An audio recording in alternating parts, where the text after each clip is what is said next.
Not sure that we need Ben Affleck or Bruce Willis to go blow it up. But a massive asteroid is nearing Earth. It will be passing by today. The BL-86 asteroid was discovered back in 2004. It is the closest pass-by of an asteroid until the year 2027. According to NASA, this asteroid will pass within 745,000 miles of Earth. It's about 3 times the distance of the Moon. But it will not be visible to the naked eye. But with strong binoculars or a telescope, you'll be able to see it.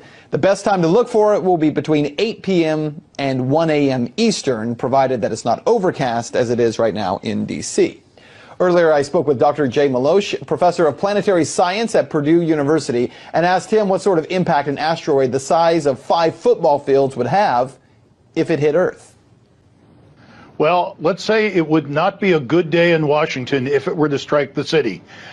It would make a crater we estimate about 3 kilometers in diameter. As craters go, that's not all that big, but it would be devastating to be anywhere nearby that. It would not cause an extinction. We're not talking about the kind of rock that killed off the dinosaurs, which was a lot bigger than this one. But asteroid impacts are part of life on the Earth. We estimate that something about this size strikes about every 100,000 years. And there are many craters on Earth that are that size. So, this kind of thing is part of life on Earth. It's a rare event, but it can be very catastrophic when it happens nearby. Certainly so. And I mentioned in the lead up to this that the next close pass by after tonight would be in 2027. In that case, the asteroid 1999 AN10 could come within 37,000 kilometers from the Earth's center, according to NASA. That's only, 19,000 miles above the Earth's surface. Again, this would happen August 7th, 2027. NASA says a 0 probability of a collision in 2027. What say you? Well, I go by NASA. A lot of good people are working pretty hard to make these estimates, to get a good orbit, to predict the calculation. NASA is pretty good about this. We can navigate spacecraft to where we want them across the solar system within a couple of meters accuracy. So this is the sort of thing NASA is really good at, and I think that estimate, backed up by many other agencies doing the same sort of calculation, is a pretty good one. Yeah, and as you said, a lot of this really is truly a science in terms of gauging the distance and the direction and the trajectory of these asteroids. But things can change, obviously, in space because it's a dynamic situation there. Assuming, just for a second, that one of these asteroids were on a collision course with Earth, and we have to do something because it is a catastrophic event on its way. The very Hollywood creative response would be to launch nukes and blow the asteroid apart. In reality, would that actually work? Would that be a feasible plan, or is that Hollywood nonsense? Well, it's not Hollywood nonsense. There are a lot of people in the defense community that think that that is probably the best way to deflect asteroids. Many of us in the scientific community think that there are better ways to do that.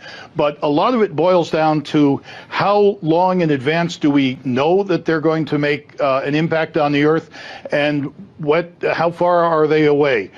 For example, we only need to change the velocity of this asteroid by a centimeter a second, something about that fast, if we know about it 10 years in advance. There are a lot of ways of stopping an asteroid that do not involve nuclear weapons that could be deployed 10 years or even 5 years ahead of time and turn a direct hit into a clean miss.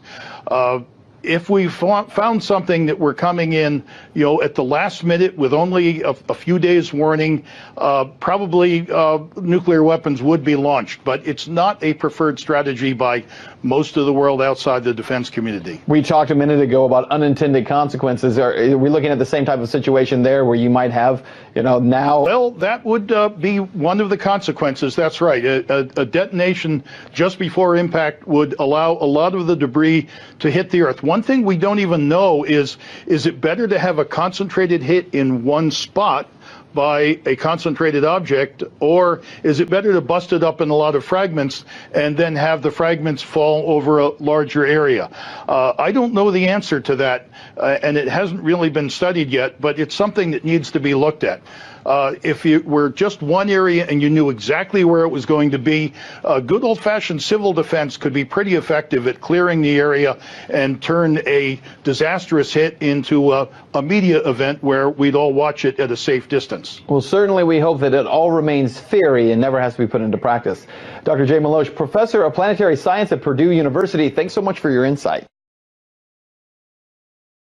In New York City this morning after the shooting of 2 more NYPD officers. Both are expected to survive. The shooting comes with police on high alert after the murders of 2 officers last month in Brooklyn. 2 suspects involved in the shooting that took place around 10:30 last night. Surveillance video shows the moment the officers came up against the suspect's gunfire. As they approached the individual, one male was outside, one went inside. They approached the male outside when the male inside began firing at the officers through the doorway. That deadly shooting at a veterans medical clinic at Fort Bliss in Texas is under investigation. This morning, the gunman killed 1 person before officials say he shot and killed himself. It was a busy afternoon at the Veterans Affairs Clinic at Fort Bliss in El Paso when reports of an active shooter came in at about 3 o'clock. The VA ordered everyone to shelter in place while authorities searched for the gunman. The suspect shot and killed 1 person before turning the gun on himself. Colorado Springs, Colorado. The FBI is actively investigating an explosion outside the local NAACP chapter.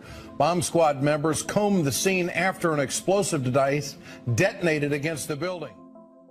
Well, this year's flu season has reached record-breaking levels. Nationwide, at least 21 children have died so far. So many people are getting sick with the flu this year that nationwide CDC officials are declaring it an epidemic. Local hospitals are suing Multicare because of mandatory flu shots with the risk of losing their jobs if they don't comply. Multicare is taking it one step further, requiring every employee to get a flu shot or make a plea to a special committee as to why they shouldn't. The nurses union says failure to do so could mean termination. And some nurses have been forced to take the flu vaccine even though they have religious or personal objection because they're afraid of losing their jobs. If they don't comply, they can be fired. And that's a completely different animal than we've seen in the past. The Atlanta fire chief terminated after publishing a controversial book. In it, he describes homosexuality as a perversion, vulgar, and inappropriate. According to a city council member, the chief then distributed the book to his staff. Cochran said, as a Christian, he is not apologetic for writing it. And everything I wrote in the book is based on scripture. It's not opinionated.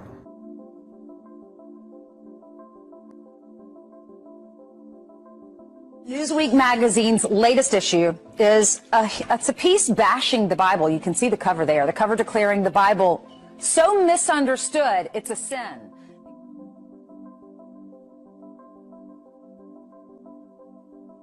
Big Brother invading more of your privacy. FBI setting up decoy cell phone towers able to scoop up your calls and your texts, claiming they don't need a search warrant to do so. The FBI revealed that it has established cell phone towers so that when you have your cell phone in your pocket or your purse or on the front seat of your car into government computers, and that enables the government to capture any conversation you have on the cell phone or any texts or email. Wearable technology is once again all the rage at this year's Consumer Electronics Show. It's giving people quicker access to information, including, probably most relevant right now, information about themselves that they didn't have.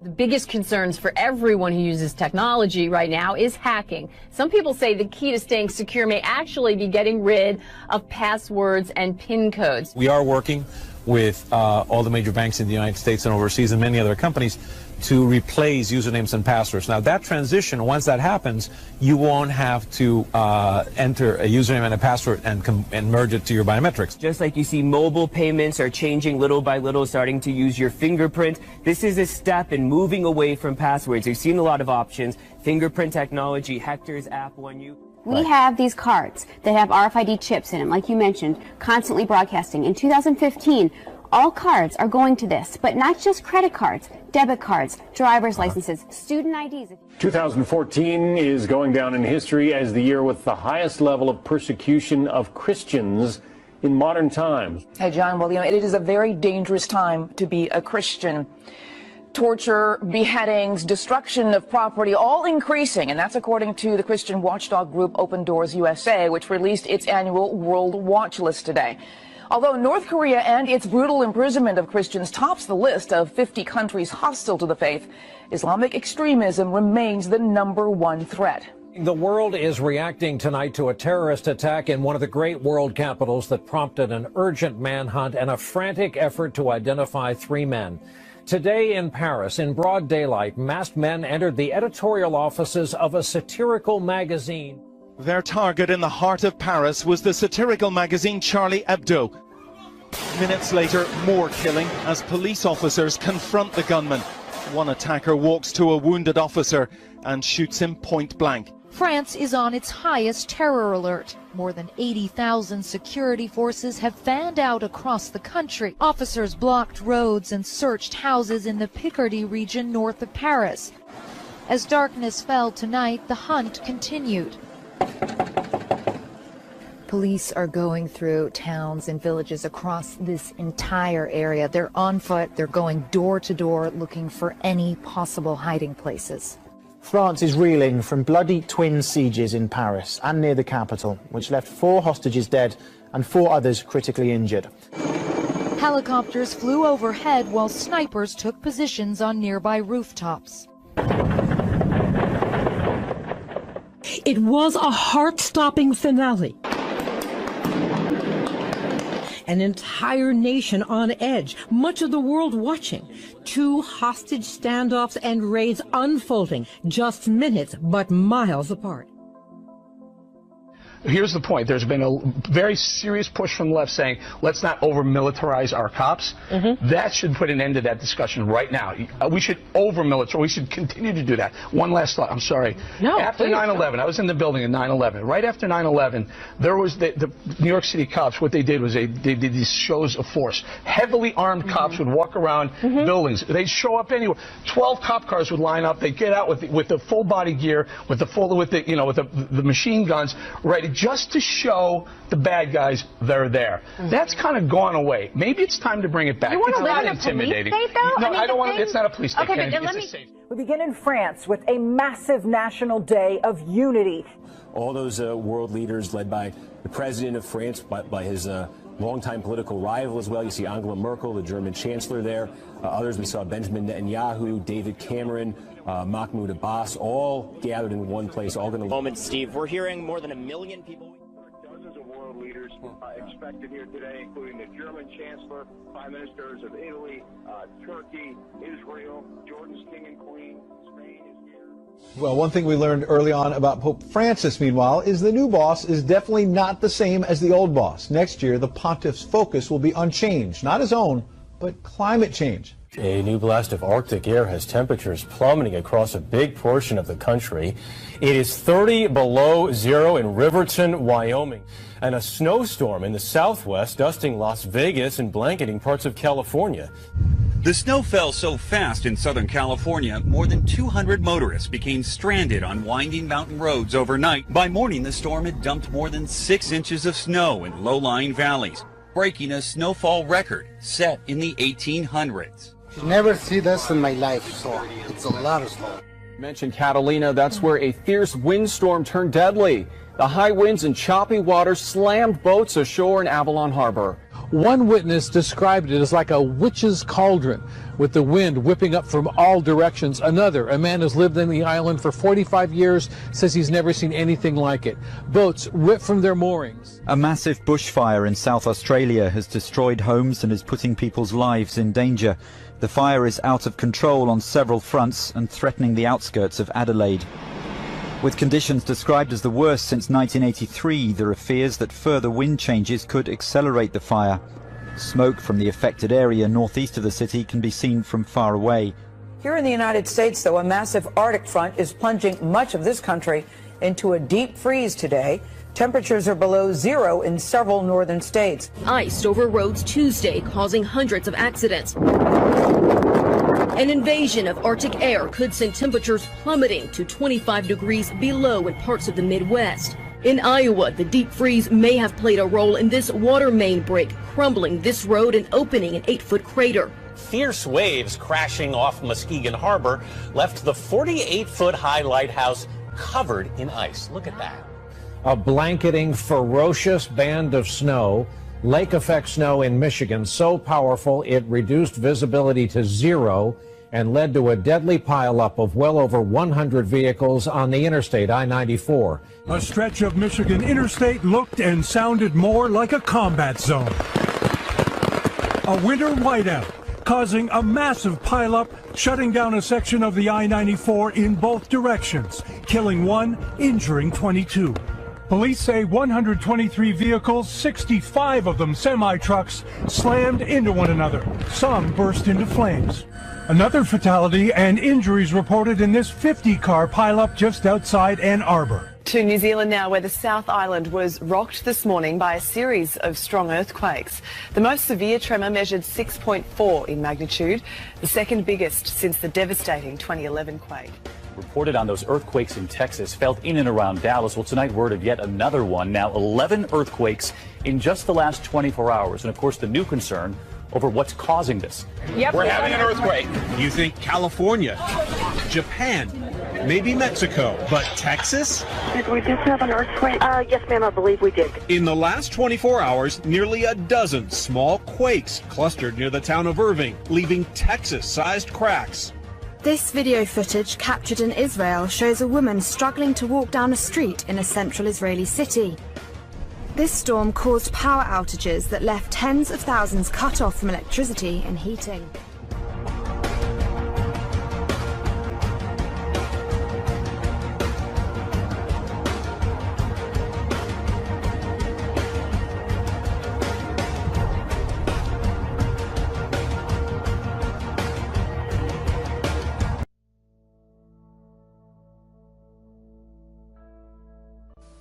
This video is not a farce.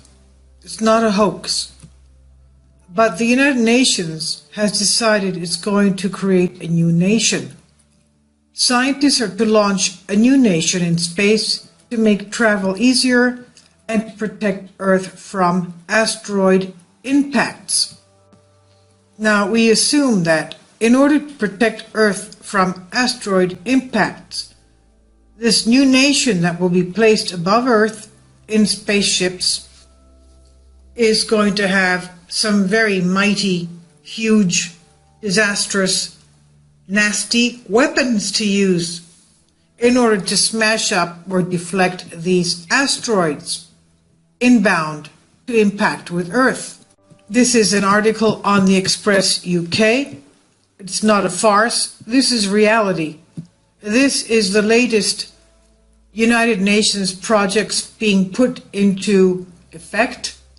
That's how scared they are of asteroid impacts towards Earth.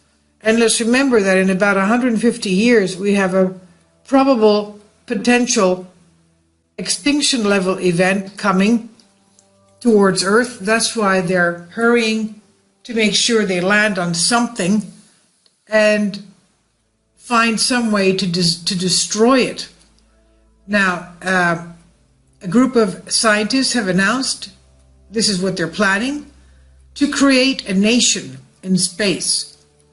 This nation will be independent of any country on Earth, and it will be used to defend the whole planet Earth against asteroid attacks and make space travel more accessible. Let me read that again. Quote, a group of esteemed scientists have announced that they are planning to create a nation in space independent of any country on Earth, which will be used to defend the planet against asteroid attacks and make space travel more accessible. Quote, the international group of scientists gathered at a conference in Paris to announce their plans for the nation, which will be a station in our Earth's orbit. This is an article yesterday, October 12th. The project is dubbed Asgardia. I guess it stands for guard. a guard guarding Earth. I assume that's what it means.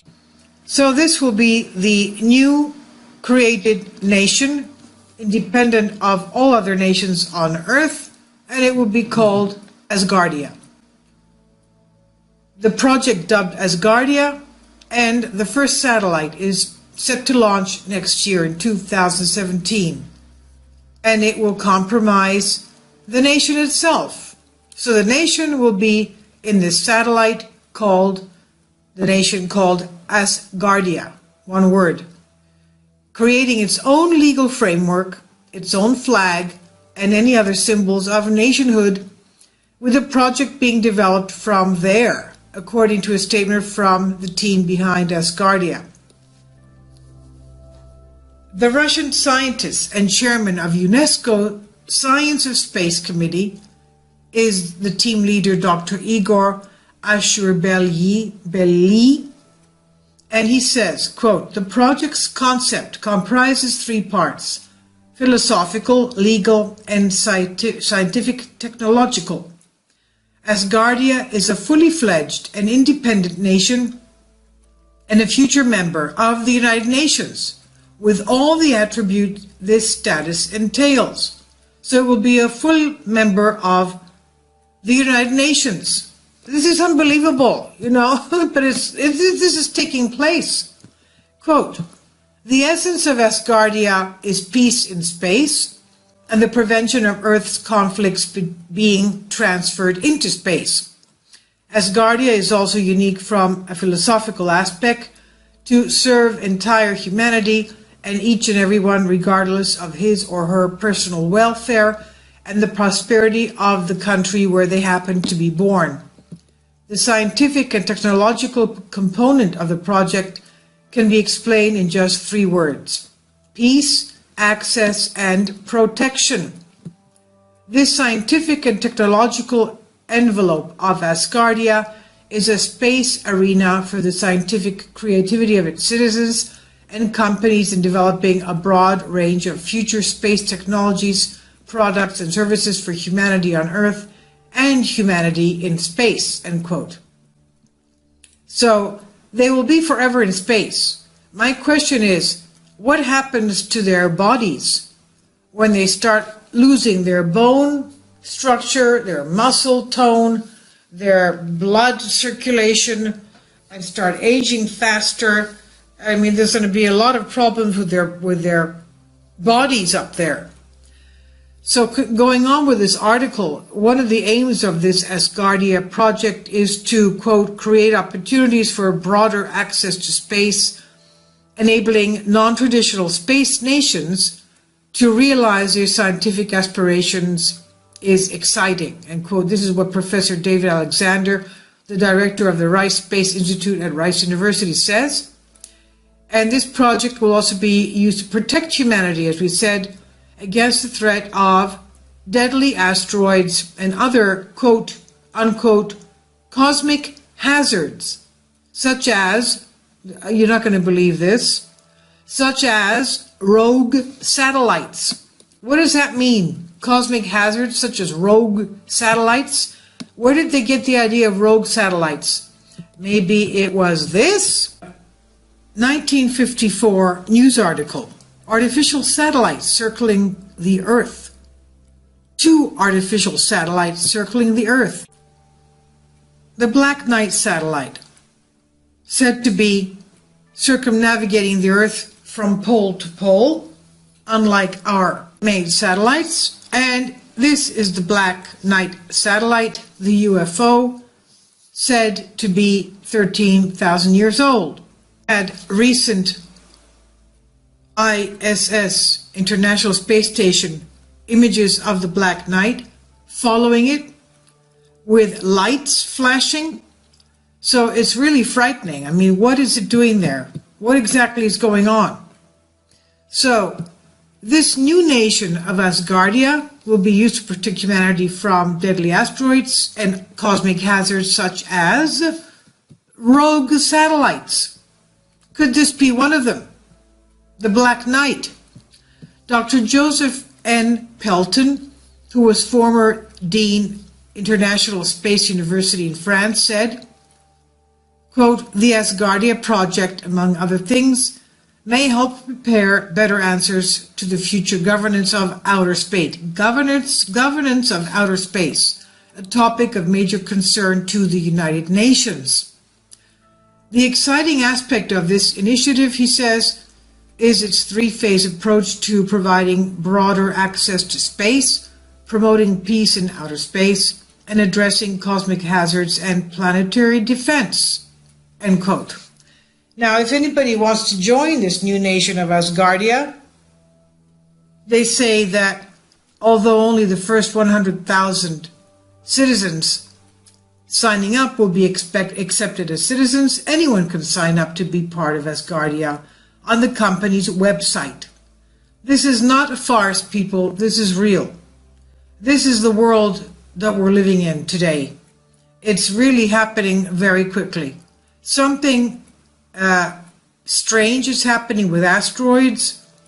Something strange is happening with rogue satellites, cosmic interference, cosmic hazards, and they're setting up a new nation which will be a member of the United Nations to supposedly take care that nobody uses and abuses space in order to threaten humanity. Isn't that something? I'll leave a link below for you for this on the Express UK, October 12th.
Fed up with Earth?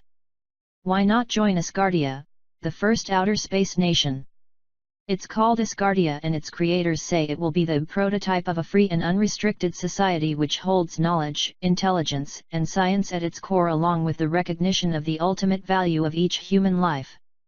Named after Asgard, the Nordic mythical city in the sky where Odin and the other Aesir dwelt, Asgardia aims to set a precedent for humans living and working in space. Its main objectives will be asteroid mining and providing the Earth with a line of defense against threats from outer space such as meteorites, asteroids, or man-made space debris. There are no prerequisites to attaining Asgardian citizenship. Their website states that any human living on Earth can become a citizen of Asgardia. If you'd like, you can join the space venture following a link below this video. The ambitious project is not just for show. Asgardia's founders are planning the launch of a satellite in 2017 to 2018, but the program's full scope and magnitude will become obvious in the years to come. Asgardia is a fully fledged and independent nation, and a future member of the United Nations with all the attributes this status entails, said Asgardia founder Igor Ashurbalai. The essence of Asgardia is peace in space and the prevention of Earth's conflicts being transferred into space. The next step after launching a satellite would be the construction of a permanent base in orbit around Earth. Once the base is populated and operational, Asgardia could be on the fast track to becoming an autonomous space nation. This enthusiastic enterprise is benefited by the expertise of several big names in the field of space exploration. Its founder, Igor Ashurbalai, is a Russian businessman and scientist known for his interest in bold aerospace strategies. He is joined by the directors of space institutes from several major universities. Together, they plan to offer an independent platform free from the constraint of a land-based country's laws. But these are all big words, part of a big plan that will need the backing of even bigger bucks to lift its own weight off the ground. And while Ashur Bali is so confident in the program's success that he kick-started it using his own money, Asgardia will probably need to raise hundreds of millions of dollars to see its first wave of objectives complete. Launching something larger than a football field into low Earth orbit costs a pretty penny. By comparison, the International Space Station cost $150 billion to build and operate, and it was a joint effort between NASA, JAXA, the Canadian Space Agency, the European Space Agency and the Roscosmos State Corporation. Granted, the cost of producing materials and getting them into orbit has dropped since work began on the ISS in 1985, but that does not make Asgardia a less daunting task. Despite the technical, logistical and, especially, legal hurdles, Asgardia or something similar was bound to happen this decade. With all the other ambitious plans and the renewed interest in space exploration, it was just a matter of time before someone tackled the whole nation in outer space thing. Whatever outcome it might have, Asgardia will definitely pave the way for any venture that aims to create a home away from home in outer space.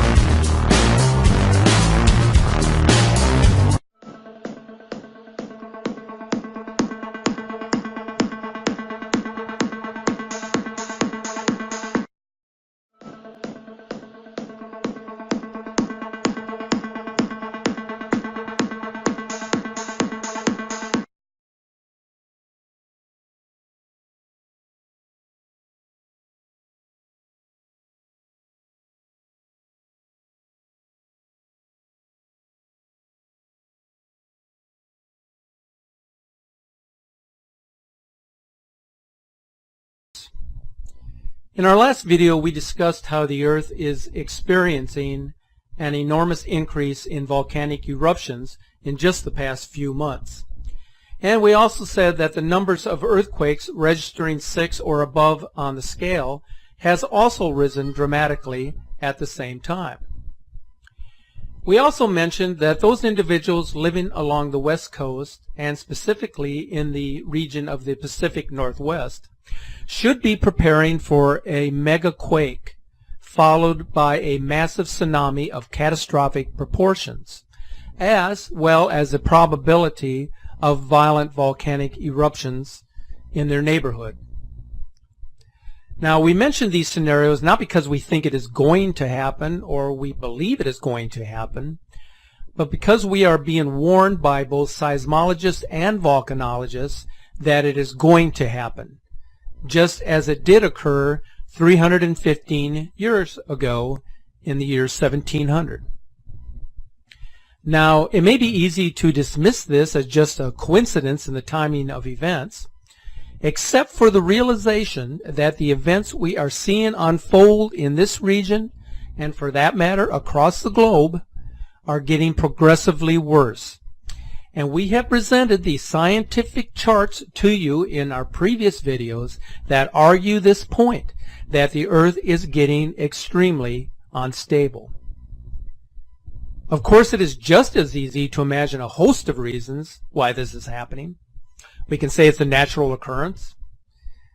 The Earth is going through a cycle of events. Or the sun is to blame for the increase in activity, which is exactly what agencies such as NASA and the USGS would want you to believe. But the evidence is suggesting that something more complex is causing these dramatic Earth changes. And that something, we believe, is a rogue system of planetary bodies that have entered into our own solar system and are presently creating havoc here on Earth. But if you have been paying attention to what is developing in the solar system, it is not only planet Earth that is being affected by the presence of these mysterious objects. It is virtually all of the planets in our solar system that are being affected in some manner or another. In fact, in this installment of the weatherspace.com video edition, developments on Jupiter has transformed the appearance of the solar system's largest planet. One of the two main cloud belts on Jupiter has completely disappeared. Now, we're not talking about fading here, folks. It has completely disappeared. Take a look at these two pictures. They say it's a big event, but they're monitoring the system very closely, and they do not fully yet understand what is going on. Of course not. We don't know what's going on. We haven't lived for millions of years to see all this stuff that goes on with the planet. Something might be going on with the solar system that we don't know about. This picture shows before, August 4th, 2009. You see the belt, and then take a look at after, on May 8th, 2010. Look at that. The belt has completely disappeared. Now, what would trigger something that disappeared? In my opinion, it will probably be something to do with the weather patterns, probably the upper atmosphere messing around with the planet's clouds. But guess what? Now that doesn't stop right there. If it affects Jupiter, can it be a global event? They always say the sun controls the weather, so we might be looking at some kind of an event where maybe the Earth patterns might just change. The upper level pattern in the Earth just might change our climate over the next, maybe 20 years or so. But this is happening so fast. Before, in 2009, Jupiter had a belt. After that, now in 2010, it doesn't. Let's keep an eye on our own planet. in fact, if you've been observant, you will have noticed that our neighbor planets of Venus, Jupiter, and Mars have been increasingly luminant. In other words, they've been much brighter in the night sky. Certainly much brighter than what I can recall as a young boy who was so fascinated in the stars and the planets. What other than another presence in our solar system, whether it be some sort of dwarf planet, a failed star, or a binary companion to our sun, that could cause these changes that are occurring not only in our solar system, but here on planet Earth. So, are governments across the world aware of its presence? Do they know exactly what is happening to our planet? And are they making preparations for what they expect or anticipate will take place? Have you heard about the program called Cascadia Rising? You probably haven't heard of this if you're one of those individuals who just relies on mainstream media for your news. But then again, you're probably not going to hear much about this from the cable news networks because it isn't in their best interest to let you know. Cascadia Rising is a large-scale disaster preparedness exercise that will be conducted by the government agency FEMA starting next week between June 7th and the 10th in the Pacific Northwest. So, of course, the question arises as to why an exercise of such significance is about to take place by a federal agency. Certainly an exercise that's going to be very expensive and time-consuming. Why conduct this if that particular agency wasn't concerned or even knew that something catastrophic or life-threatening was about to happen?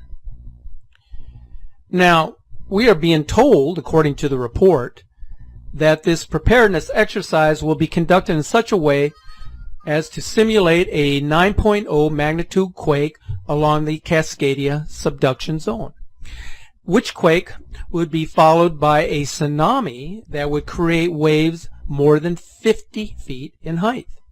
Okay, so think about that. 50 feet, that's approximately the height of a 5-story building, which by any means would be absolutely devastating to any type of structure or edifice which stands in its way. The drill will bring together local and state emergency responders, FEMA, and a number of military organizations and government first responders. The drill comes as a number of top scientists are warning the Cascadia subduction zone is a disaster waiting to happen. While most people have heard of the San Andreas fault line in California, very little attention has been given to the Cascadia subduction zone. But when compared to the San Andreas, The Cascadia subduction zone is a much larger threat and a more scarier threat than is the San Andreas Fault. The Cascadia Rising Preparedness Drill will test plans that have been put together over the last couple of years. Plans that expects in the neighborhood, if not more than, 14,000 deaths, 30,000 injuries, and the complete devastation of the Pacific Northwest coast. According to planners, the quake could devastate the region for decades and could displace 1 million people from northern California to southern Canada. So, how bad could it get? Well, over 7 million people throughout the region could be affected by the Cascadia subduction zone. When the quake hits, the force is expected to cause liquefaction across large areas of the porous region. And in areas that aren't liquefied, the force of the quake could cause huge landslides, devastating destruction to thousands of bridges and buildings, and could cause as many as 30,000 avalanches in Seattle alone. Now, the following model, which we're going to show to you here in just a second, was created by the NWS Pacific Tsunami Warning Center, also referred to as PTWC. It's based off of modeling from an earthquake that hit the area on January the 27th of the year 1700, approximately 315 years ago, which caused a massive tsunami that actually struck the coast of Japan. So traveled for thousands of miles across the Pacific Ocean. Now, officials are planning for a disaster unlike anything we've ever seen. The response will include the deployment of civilian and military personnel and will exceed anything we've ever had to respond to as a country. So think about that for a minute. Anything we've ever had to respond to as a country. What in the world could cause such a response by our government? So the response will be orders of magnitude larger than Hurricane Katrina or Superstorm Sandy. Now, this is according to Lieutenant Colonel Clayton Braun, who's with the Washington State Army National Guard. So here we have an immediate call to action from state and federal agencies that indicates there is an imminent threat to both life and infrastructure as a result of the instability of the region. But one thing's missing here. They fail to indicate in the report as to the rush to action here. Why is it so important that this be conducted at this time? What is the significance of conducting the exercise now, as opposed to, let's say, last year or the year before, or 5 years ago, or for that matter, 2 years from now? What is so important about this date? What is it that they seem to know that the rest of us aren't aware of or aren't being told about? Is it possible that they are preparing for what is coming our way from the dark regions of space? I first heard of Planet X in 2001, shortly after the 9/11 incident, when a lot of people were searching the internet to see if there was some sort of correlation between the terrorist attack on the World Trade Center and the prophecies of Nostradamus. It was during this time frame that millions of people were also searching Google to learn what they could about these mysterious rogue planets that could wreak havoc on the other planets in our solar system. Now, the likelihood of such an event occurring in our lifetime had for a long time been considered nothing more than a wild conspiracy theory. But now people were actually becoming genuinely concerned about its existence and about what effect it would have on our planet. In 2009, I interviewed a gentleman, J.R. Moore, who has a national radio show. In the interview, he indicated that he had spoken with some retired naval brass who were moving to the Ozarks for safety. So you say, why the Ozarks? Well, for one thing, the region is more than 1,000 feet above sea level, and thus it would be a safe location from rising waters, which is something that is expected to occur if we have a flyby of the Planet X system. Now, that interview was published on our YouTube playlist, and it's published under the title Nibiru, Truth, and the Global Warming Cover-Up. And I would encourage you to listen to it in its entirety, as it does tell us a very interesting story of what preparations the government is making, or has made, to get ready for the passage of the Planet X system.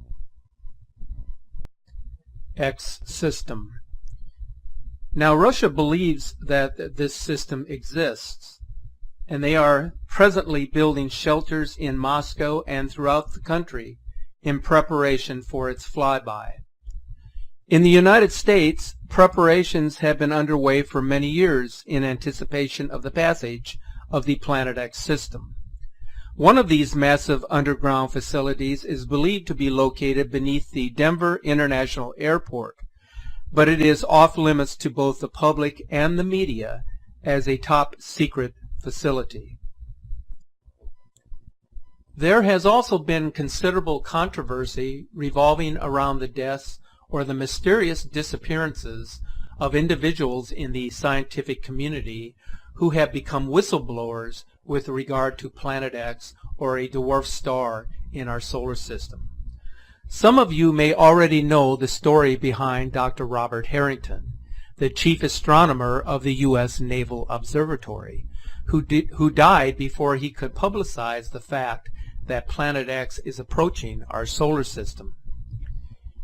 Many feel his death is part of a cover-up, one in which government agencies quickly moved to conceal the most earth-shaking discovery in history. So we are certain that the studies that Harrington was conducting in his quest to locate Planet X are very real. But whether he actually died from cancer or was silenced by the elite is still a question worth investigating today. Now, on the flip side of the coin, two reports were recently published by a news site called someonesbones.com. One of those reports states that in 2010, an ominous YouTube video posted by a user calling himself Nibiru Shock provided the world with the first substantiated images of the Nibiru system. These images, which are being shown here now, were reportedly substantiated by Marshall Masters, who is a former science features editor for CNN News and who is now a Planet X researcher who has a website which is yowusa.com. That's YOWUSA.com. The persona known as Nibiru Shock was reportedly proven to be Professor Ronald Jason Patrick, a scientist who worked at the Australian Astronomical Observatory, who apparently died in an airplane crash earlier this year. Now, the other report, and the one which has sparked a firestorm across astronomical and conspiracy theory internet communities, is the one that involves an individual named Dr. Ronald Shimschuk. Now, I have to admit that I have never heard of this individual, and very little is actually known about him, other than what is being reported on various alternative news sites. Now, he reportedly is an MIT graduate. His credentials include 7 years at McDonnell Douglas, 4 years employment at Boeing, and 3 at NASA. He also was employed as an astronomical consultant at the Arecibo Observatory in Puerto Rico. Now, according to the alleged interview that was conducted with Dr. Shimshuk, he stated that the NIBIRU system is very real, that it is essentially a solar system of its own which will intersect with our solar system. Now, at its heart is a brown dwarf star approximately 1/8 the size of our Sun.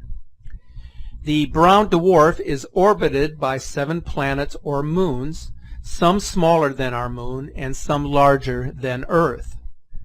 Of greatest concern is the 3rd planet of this system, which is several times Earth's mass with a nickel-iron core. It is predicted that this planet will pass within 0.3 AU of Earth, or roughly within 27 million miles of our planet. Now, a follow-up interview with this astrophysicist was supposed to take place with YouTube personality Steve Olson, but Dr. Shimshuk somehow mysteriously disappeared shortly into that interview. Now, we have been able to locate a website that has recently appeared on the internet that details who this individual is and contains a validated photograph of NIBIRU, which is said to be the first substantiated image taken in the northern hemisphere, which we are showing to you here now. It is important to note that I'm using the term reportedly in referring to these articles because they can't be substantiated. We're uncertain of their authenticity or the accuracy of the report, and furthermore, I have been unable to find any credible information as it relates to either of these individuals that can corroborate their existence in any way or the information they are attempting to provide to the public. Another story that is sweeping the social media circuit, and one which, if true, could have been a deliberate attempt to inform the public, is one that involves Her Majesty Queen Elizabeth. The report says the following. Queen Elizabeth stunned BBC production staff yesterday while preparing to deliver the Queen's speech at the state opening of Parliament, hinting that she is planning to abdicate the throne and flee the United Kingdom, a BBC insider claims. Quote, "One is making the necessary preparations to abandon ship," Her Majesty said. "A violent storm is coming, the likes of which Britain has never seen." Her Majesty was speaking to her advisors while taking on the Parliament robe of state and the imperial state crown in the robing chamber. However, she was already wearing a microphone and her comments were heard by the whole gallery. She seemed angry that she had to remain neutral in her speech. She said there is solid intelligence from military top brass that if we don't Brexit, there is an inevitable World War III scenario that will play out, the insider said. World War II will seem like a bump in the road compared to this. I must warn my subjects, the Queen said. The line was cut off at this point, and BBC production staff were urgently addressed by the director, John Kirby. He said he had been warned by BBC executives that the head of state had been shooting her mouth off a lot lately, and that we must all ignore, forget, delete from our memories everything that we have heard from her. By warning advisers that she has made the necessary preparations to flee the country, is she hinting that she has inside information of the darkest kind? Of course, it is all speculation, more than likely coming from the British tabloids. But then we can't be too certain of that either, as the heads of state have been acting quite peculiar these days, sort of on edge and a bit uneasy, and yet we're not really sure of the reasons for their odd behavior. But until it becomes known to all, we can only wait it out. So let's get to the nuts and bolts of this presentation. There is good reason to believe that the NIBIRU Planet X system is entering into or nearing the inner solar system, which would place it somewhere between Jupiter and Mars, which is the outermost of the 4 planets which comprise the inner solar system. In addition to the tremendous numbers of volcanoes erupting in recent weeks, and the increased numbers of earthquakes greater than 6.0, which we already talked about in this video, there are a number of other reasons to consider in making this analysis. One being the tremendous increase in asteroid and fireball activity since the beginning of 2016, as this chart is showing you. If the Planet X system is approaching the asteroid belt, which is situated between Jupiter and Mars, then this could explain the influx in cosmic activity as of late, since the tail of this system would be thrusting these objects out of their normal orbit within the belt and outwards towards the Earth. The fact that the Earth's magnetic field is collapsing should be of great concern to us all, because it foretells of a pole shift that will punch holes in the ozone layer, destroy power grids, cause extreme weather events across the globe, and weaken our ability to fight the effects of damaging rays. The closer that the Planet X system gets, it's less likely that our magnetic field will be able to withstand its powerful influence on the Earth's core, resulting in a catastrophic flip of the poles. The most compelling reasons can most likely be seen in the following videos, which I'm going to present to you, which I believe are very convincing captures of the NIBIRU complex within our solar system. Now, I would like to thank those individuals who were diligent in capturing these remarkable images and sharing them with us here on the social media sites. Now, this first video, which was posted in our video comment section, was captured in the Pacific Northwest and depicts what has been commonly referred to as 2 suns. Now, it's a very bright planet. We believe it is the innermost planet in the Planet X system, which revolves around Nemesis, the companion star to our sun. So take a look at this video.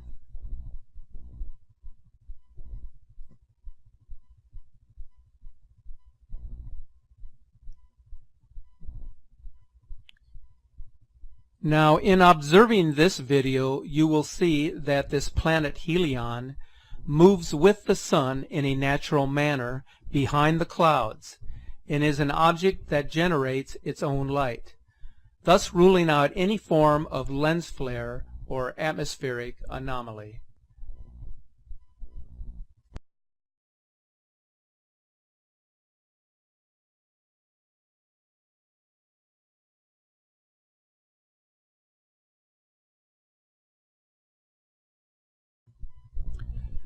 There has been several observations of this planet in the past month, including this capture from December of 2015, as well as the live webcam capture of this large gaseous planet from São Vicente in Brazil in April of this year.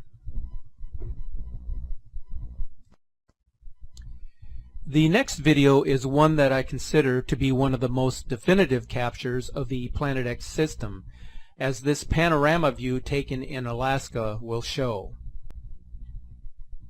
In observing this video, you will notice that the webcam first records the setting sun.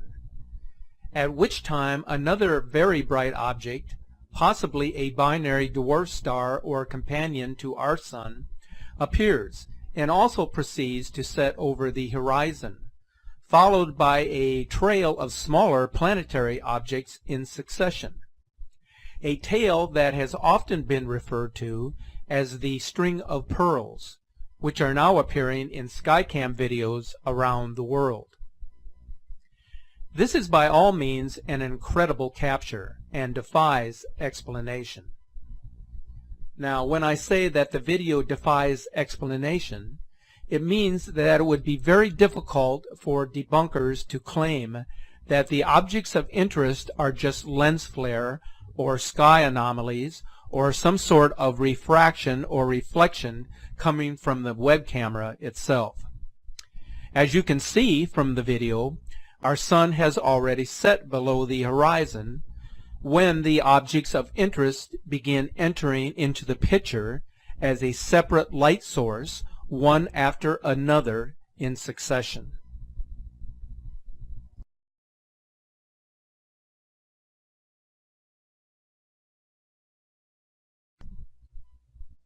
Are you aware of the blue star Caecina? It has been appearing in the sky recently. In Frank Waters' writings on Hopi mythology, the blue star Caecina is a spirit that will signify the coming of the beginning of the new world by appearing in the form of a blue star. The blue star Caecina is said to be the 9th and final sign before the day of purification, described as a catastrophe or a world-engulfing cataclysm that will lead to the purification of planet Earth. As you can see in these recently published images, it seems the Hopi prophecy is coming to fruition, as in a short period a mysterious blue star or planet has appeared in the skies around the world. Last month, a strange blue star or planet was seen in the skies over Arizona, Spain, and in the British Isles. As you can see, they all appear to represent the same blue object. Hopi were instructed to tell of the great purification just ahead of the time when humankind would once again become highly civilized, tending to become careless and leading us to self-destruction. They said that along the way, the industrialized world will have certain problems. People will be uncomfortable because of the changing times, and they will have to make adjustments to find new lifestyles. It is said that after the appearance of the blue Caecina, the red Caecina, which is known to be the planet Nibiru, the outermost planet in the Planet X system, will come and will bring the day of purification. On this day, the earth and all life as we know it will change forever.